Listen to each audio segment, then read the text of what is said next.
Fine. তো তাদের ও কিন্তু বাংলাদেশেই আছে, ও তো বলতেছে আমি নেপালে আছি। নো, আপনার খোঁজ খবর নিয়ে দেখেন, ও দেখেন বাংলাদেশের মধ্যে লুকায় আছে।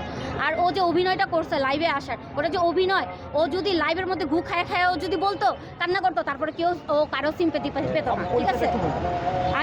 আমার নাম আমি হচ্ছে Sheikh Shanta Islam, beauty expert and trainer, also brand promoter. আপু বলতেছে যে আপনি বললেন যে দেশে আছে, কিন্তু ও বলতেছে যে ও তো বলবে ও হচ্ছে। আচ্ছা, আরেকটা কথা, আমাদের দেশে তো আইন আছে, তাই না?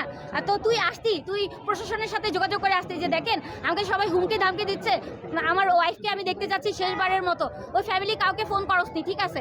তুই প্রশাসনের যারা আছে তাদেরকে তুই ফোন দিয়ে তুই বলতি যে আমি আসতে চাই। তুই প্রশাসনের সাহায্য নিয়ে আসছি, আইসা তুই আপুকে দেখে যাতি, শেষ দেখাটা দেখে যাতি। তোকে কে হাত দিত? তুই যে আমাদের মানে জনসাধারণ যে এত ভয় পাস। আলবিত বলেছে প্রশাসনের বাইরে সে যদি শাহজালাল বিমানবন্দরে নামে বের হওয়ার পরে তাকে গুলি করবে, এমনও ইয়ে ছিল। কোথায়? ওই তো কিছু, আচ্ছা ও বলছে ওকে ভিডিও বার্তায় বলছে, ও তো বলছে আমার কাছে প্রুফ আছে, প্রমাণ আছে। কই? এখন পর্যন্ত তো কোনো কিছু পোস্ট করে নাই। কিভাবে বিশ্বাস করতো? এক নম্বরে মৃত্যু, কেউ বিশ্বাস করবো ওর কাছে? ওকে যদি আসলে কেউ মার্ডারের হুমকি ধামকি দিত, ও তো পোস্ট করতো। এত ভিডিও পোস্ট করতেছে, লিখা পোস্ট করতেছে, আমারই কি পোস্ট করতেছে। তো ওকে যে হুমকি দিছে, এটা পোস্ট করুক।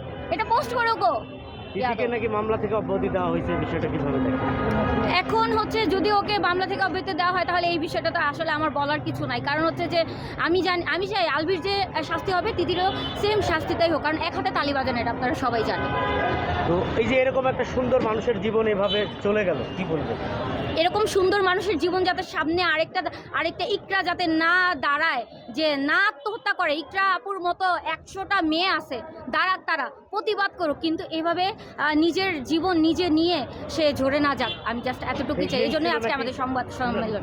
প্রেগনেন্ট ছিল নাকি এটা আমি জানি না, এটা হচ্ছে তার ফ্যামিলি মেম্বার থেকে আপনারা এটার ইনফরমেশনটা নিয়ে, যেটা আমি জানি না সে বিষয়ে আমি কথা বলতে পারবো না। এখন আপনারা চান? এখন আমরা তার সুষ্ঠু বিচার চাই, এই জন্যই তো আজকে আমরা সম্মেলনে এসেছি, তাই না?